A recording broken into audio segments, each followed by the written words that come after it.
Hello students, welcome to my channel. तो आज के इस वीडियो में हम बीए फर्स्ट सेमेस्टर का जो न्यू बैच हमने शुरू किया है उसका यूनिट नंबर 2 पढ़ने वाले हैं। तो बीए फर्स्ट सेमेस्टर का जो न्यू बैच है 2024-25 का उसकी क्लास शुरू हो चुकी है और हर एक सब्जेक्ट की क्लास एकदम सीक्वेंस में आपको हमारे चैनल पे मिल रही है। सब कुछ आपको यहाँ पर प्रोवाइड कराया जा रहा है।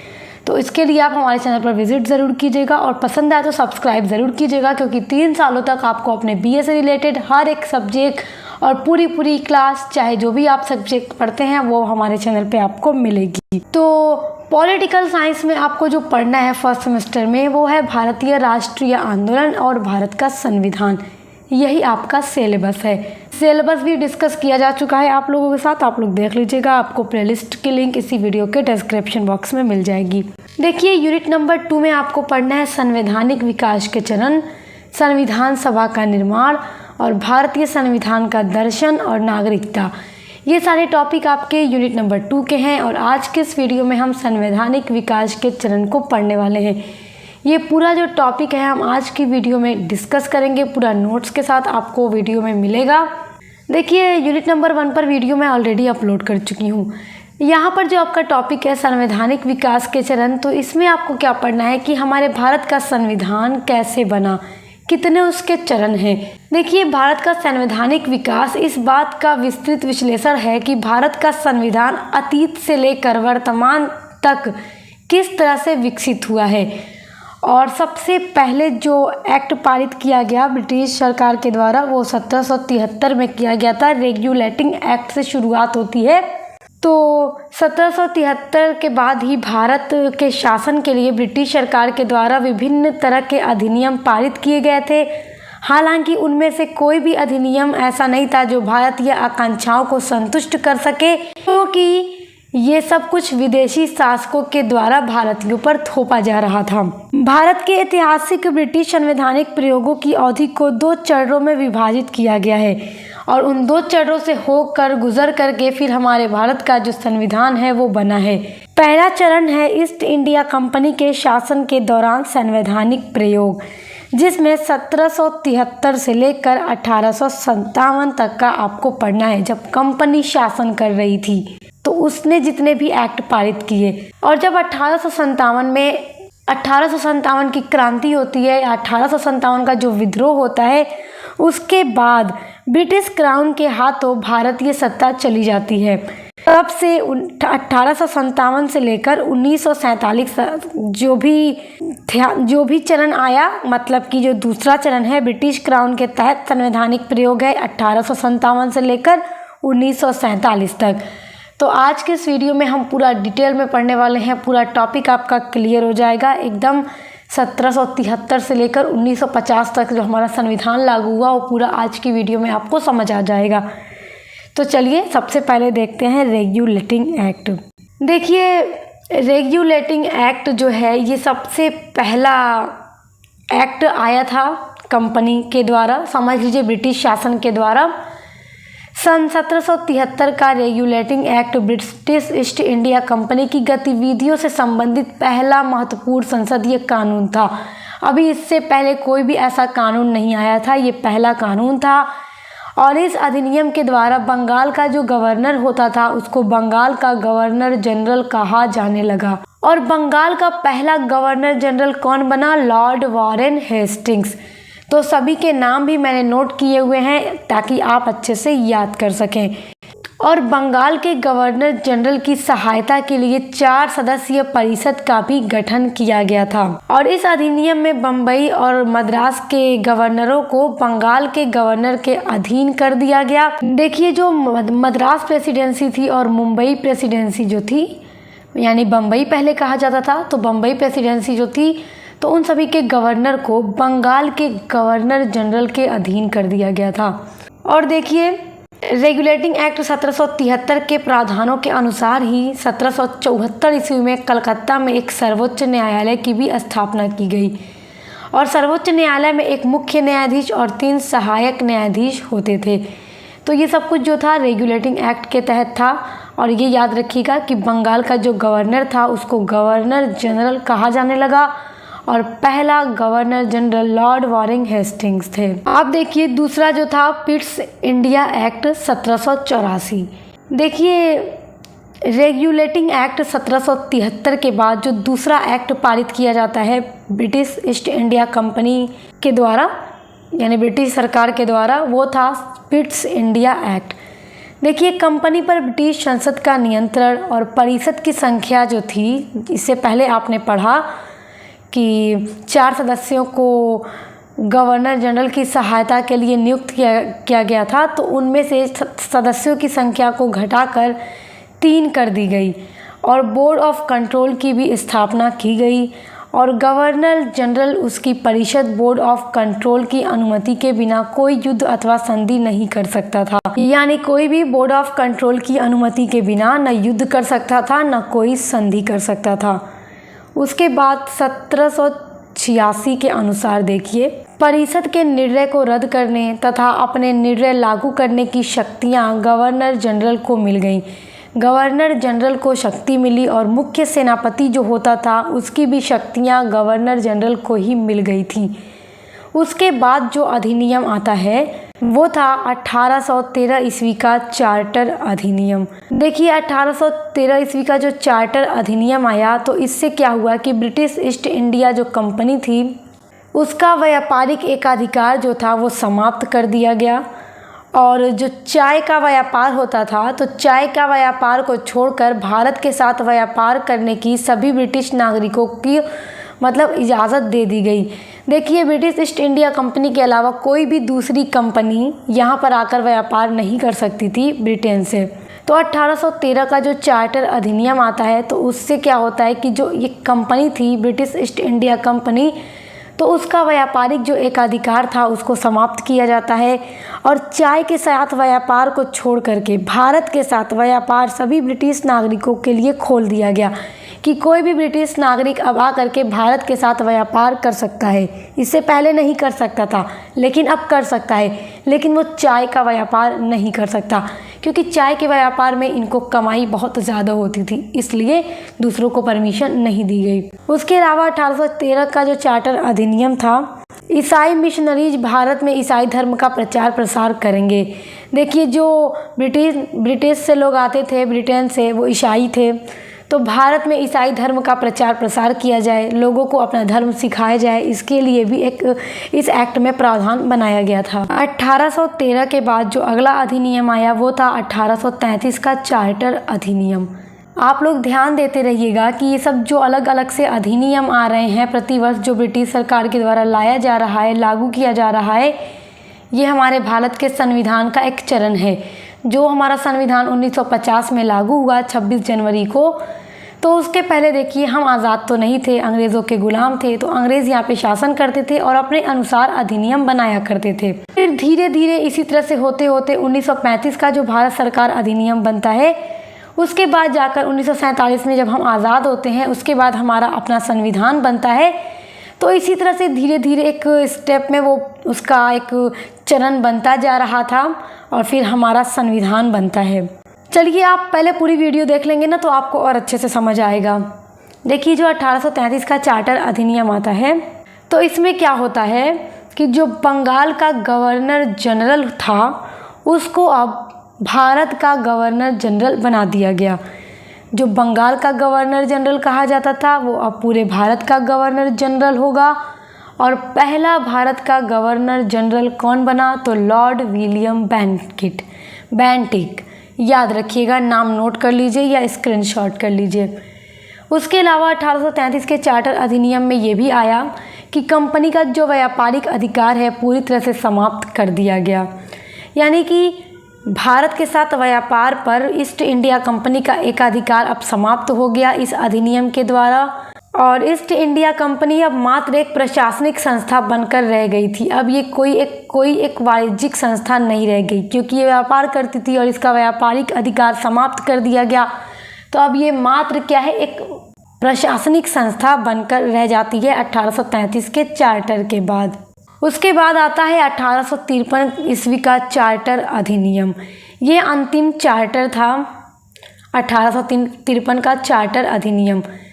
देखिए कंपनी शासन को कभी भी समाप्त किया जा सकता है। व्यापारिक जो अधिकार था वो तो 1833 में ही समाप्त कर दिया गया। इसका जो शासन था वो अब कभी भी समाप्त किया जा सकता है, क्योंकि कंपनी ही सब कुछ कर रही थी, तो अब कभी भी इसको समाप्त किया जा सकता था। इस तरह का इस अधिनियम में अब आ चुका था। और बोर्ड ऑफ डायरेक्टर्स में सदस्यों की संख्या 24 से घटाकर 18 कर दी गई थी। उसके अलावा देखिए, सिविल सेवा परीक्षा को भी भारत में शुरू किया गया, और यह सिविल सेवाओं में भर्ती के लिए एक प्रतियोगी परीक्षा थी। और उसके अलावा ये भी था कि गवर्नर जनरल के कार्यकारी और विधायी कार्यों को अब अलग कर दिया गया।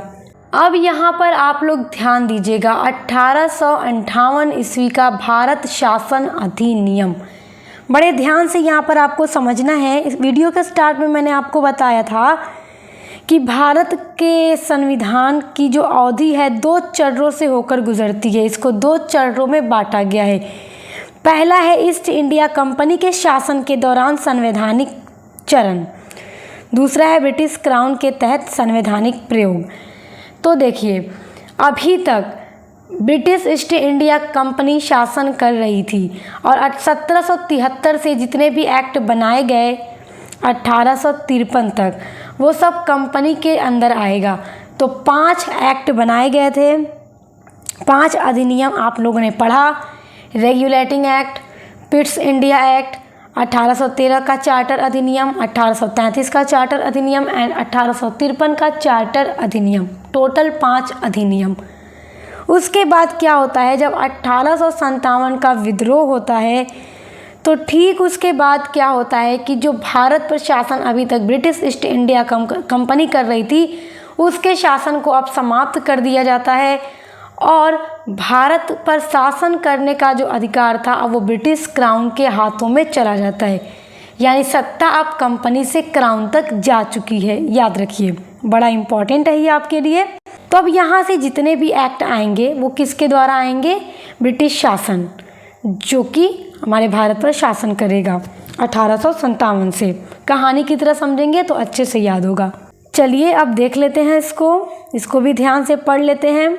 1858 ईस्वी का भारत शासन अधिनियम। 1857 ईस्वी के विद्रोह के बाद ईस्ट इंडिया कंपनी का शासन भारत से समाप्त कर दिया गया, और भारत का शासन सीधे ब्रिटिश क्राउन के हाथों में अब चला गया था। बोर्ड ऑफ कंट्रोल को भी अब समाप्त कर दिया गया। जिस बोर्ड ऑफ कंट्रोल की स्थापना की गई थी वो भी अब ख़त्म कर दिया गया, और गवर्नर जनरल को अब वायसराय के नाम से जाना जाने लगा। एक एक चीज़ नोट करने वाली है। पहले सिर्फ गवर्नर था तो जनरल गवर्नर जनरल हुआ, तो बंगाल के गवर्नर जनरल से फिर भारत का गवर्नर जनरल हुआ। अब जब 1857 ईस्वी का भारत शासन अधिनियम आता है, तब भारत का गवर्नर जनरल अब भारत का वायसराय के नाम से जाना जाने लगा, और भारत का पहला वायसराय लॉर्ड कैनिंग थे। याद रखिएगा। अगला जो अधिनियम आता है वो है 1861 ईस्वी का भारत परिषद अधिनियम। वायसराय को पहली बार अध्यादेश जारी करने की भी शक्ति मिलती है। इस अधिनियम के द्वारा मुंबई और मद्रास प्रेसिडेंसी को पुनः विधायी शक्तियां प्रदान कर भारत में विकेंद्रीकरण की भी शुरुआत की गई। कानून बनाने की जो प्रक्रिया थी उसमें भारतीय प्रतिनिधियों को भी शामिल करने की शुरुआत होती है इस अधिनियम के द्वारा। देखिए, जो मुंबई और मद्रास प्रेसिडेंसी को बंगाल के गवर्नर जनरल के अधीन किया गया था, तो उसको पुनः विधायी शक्तियां प्रदान कर दी जाती हैं इस अधिनियम के थ्रू, और कानून बनाने की जो प्रक्रिया थी उसमें भारतीय प्रतिनिधियों को भी अब शामिल किया जाने लगा था। देखिए, शाही उपाधि अधिनियम 1876। महारानी विक्टोरिया जो थी, जिनके हाथों में भारत की सत्ता सीधे चली जाती है, तो उनको महारानी विक्टोरिया थी। वो महारानी विक्टोरिया को भारत की सम्राटनी घोषित किया गया था शाही उपाधि अधिनियम 1876 द्वारा, कि ये भारत की क्या है, सम्राटनी है, जो भारत पर सीधे शासन करती थी। अगला जो अधिनियम आता है वो है 1892 ईस्वी का भारत परिषद अधिनियम। वायसराय की कार्यकारी परिषद में एक सदस्य और बढ़ा दिया गया, और अतिरिक्त सदस्यों की संख्या भी बढ़ाई गई। विधान परिषद का आकार यानी कि बढ़ा दिया गया। देखिए, उसके अलावा जब विधान परिषद का आकार बढ़ाया गया तो विधान परिषद को अधिक शक्ति भी प्रदान की गई, और बजट पर उन्हें विचार विमर्श करने का भी अधिकार दिया गया और यहाँ तक कि वो कार्यपालिका से प्रश्न भी अब पूछ सकते थे। मतलब उन्हें इतनी शक्ति नहीं थी ये सब करने की, तो इसके द्वारा उन्हें शक्ति प्रदान की जाती है कि वो डायरेक्ट कार्यपालिका से प्रश्न भी पूछ सकते हैं, बजट पर अपना विचार दे सकते हैं, ब्यौरा पेश कर सकते हैं। अगला जो अधिनियम आता है वो है भारतीय परिषद अधिनियम 1909, जिसको मार्ले मिंटो सुधार भी कहा जाता है, जो 1909 ईस्वी में आया था। लॉर्ड मार्ले इंग्लैंड में भारत सचिव थे और लॉर्ड मिंटो भारत में वायसराय थे। एक ही टाइम पर लॉर्ड मार्ले क्या थे, इंग्लैंड में भारत सचिव थे, और लॉर्ड मिंटो कौन थे, भारत में वायसराय थे। तो दोनों का जो पीरियड था वही था, तो इसलिए जो अधिनियम आता है भारत परिषद अधिनियम 1909, तो उसको मार्ले मिंटो सुधार भी कहा जाता है। देखिए, पहली बार विधान परिषदों के लिए प्रत्यक्ष चुनाव भी शुरू किया गया इस अधिनियम के द्वारा, और पहली बार भारत में पृथक निर्वाचन प्रणाली की भी शुरुआत की गई और मुस्लिमों के लिए पृथक निर्वाचन मंडल की व्यवस्था की गई। सीटें जो थी केवल मुसलमानों के लिए आरक्षित थी और केवल मुसलमान को ही मतदान करना होता था। देखिए, जब आप पढ़ेंगे आगे चलकर, जब हिंदू मुसलमान को अंग्रेज़ लड़ा रहे थे, जब उन्होंने ये नीति अपनाई थी फूट डालो शासन करो, तो उन्होंने सोचा कि जब वो पहले तो उन्होंने हिंदू के हक़ में बोलना शुरू किया। जब 1857 की क्रांति होती है तो हिंदू का पक्ष लेके बोलते थे और मुसलमानों को सज़ा दिया उन्होंने, ताकि हिंदू मुसलमान में लड़ाया जाए, क्योंकि हमारे भारत में एकता थी, मिलकर रहते थे हिंदू मुसलमान। तो अंग्रेज़ सोचते थे कि जब तक इन्हें आपस में नहीं लड़ाया जाए तब तक हम भारत में अच्छे से शासन नहीं कर पाएंगे।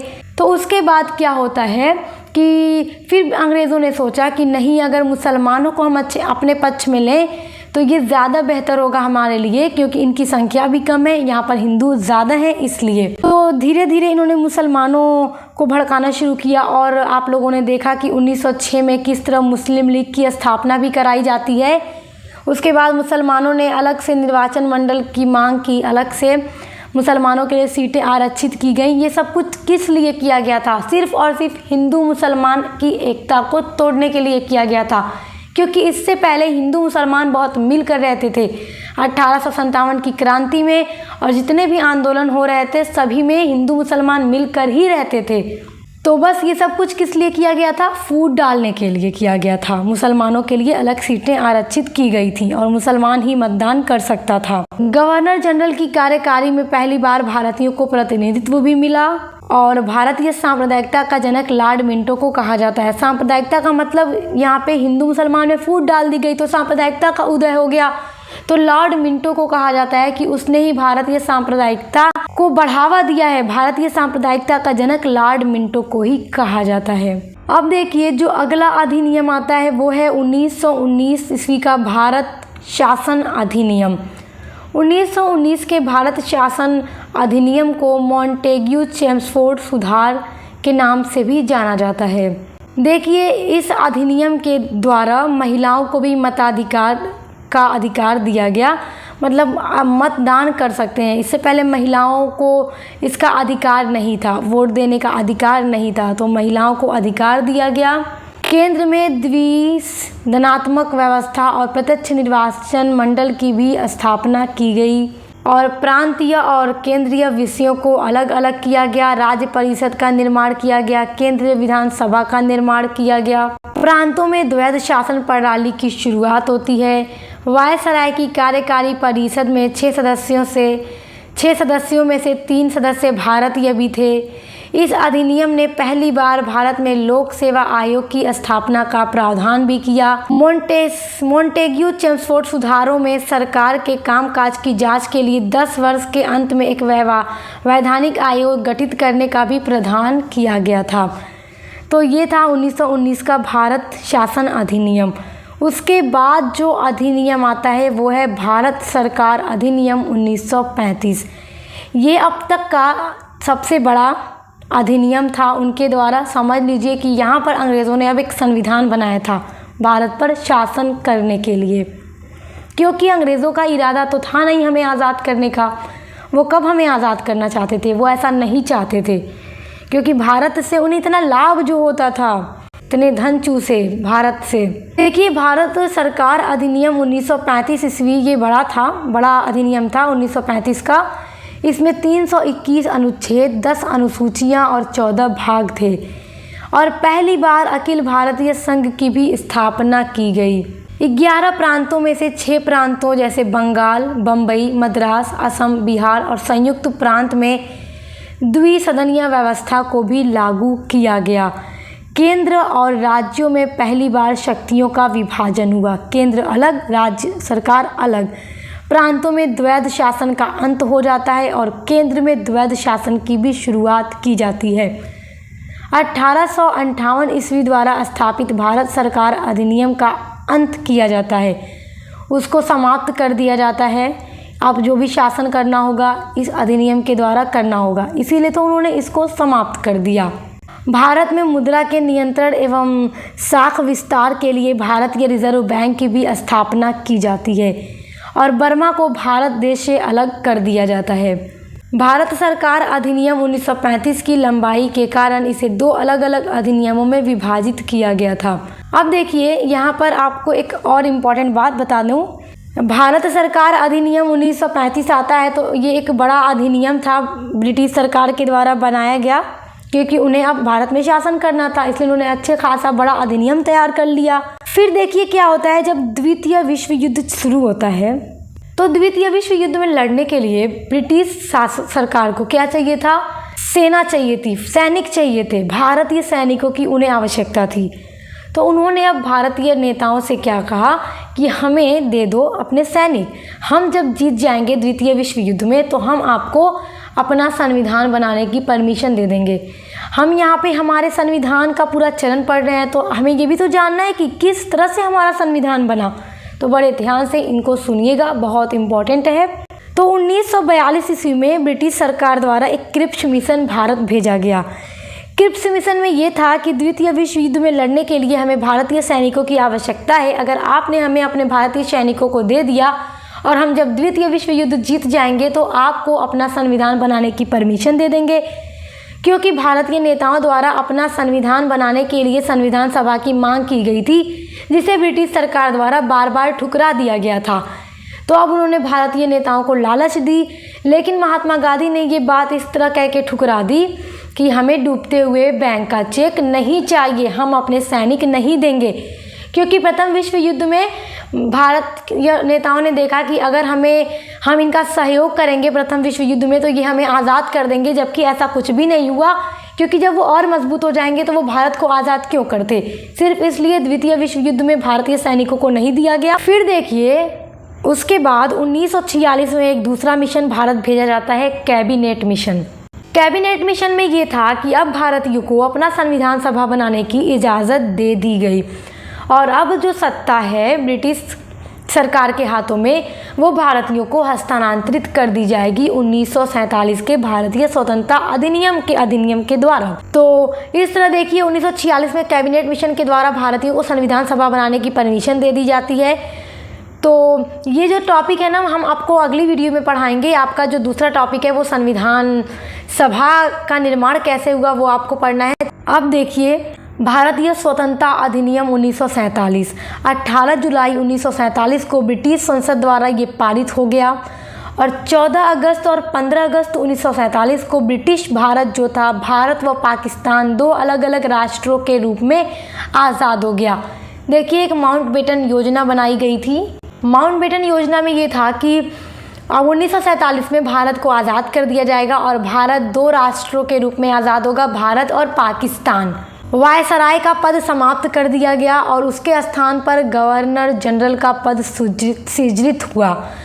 भारत सचिव पद को भी अब समाप्त कर दिया गया इस अधिनियम के द्वारा और नए संविधान बनने तक 1935 के अधिनियम के अनुसार भारत में शासन किया जाएगा।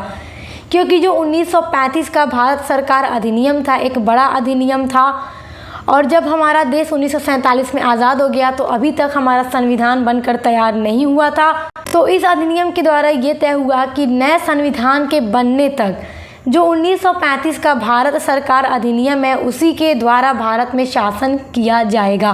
तो इस तरह से हमारा संविधान बनता है, इस तरह से ये पूरे चरण है जिससे जा कर के फिर हमारा नया संविधान बनता है जो 26 जनवरी 1950 को लागू होता है। तो संविधान सभा का निर्माण कैसे हुआ वो सारा कुछ आपका अगला टॉपिक है, जो कि हम यूनिट नंबर 2 के पार्ट 2 में पढ़ेंगे। उम्मीद करती हूँ आज का पूरा टॉपिक आपको बहुत अच्छे से समझ में आ गया होगा और ऐसा ही आपको अपने हर एक सब्जेक्ट की क्लास हमारे चैनल सक्सेस मास्टर पॉइंट पर मिलती रहेगी।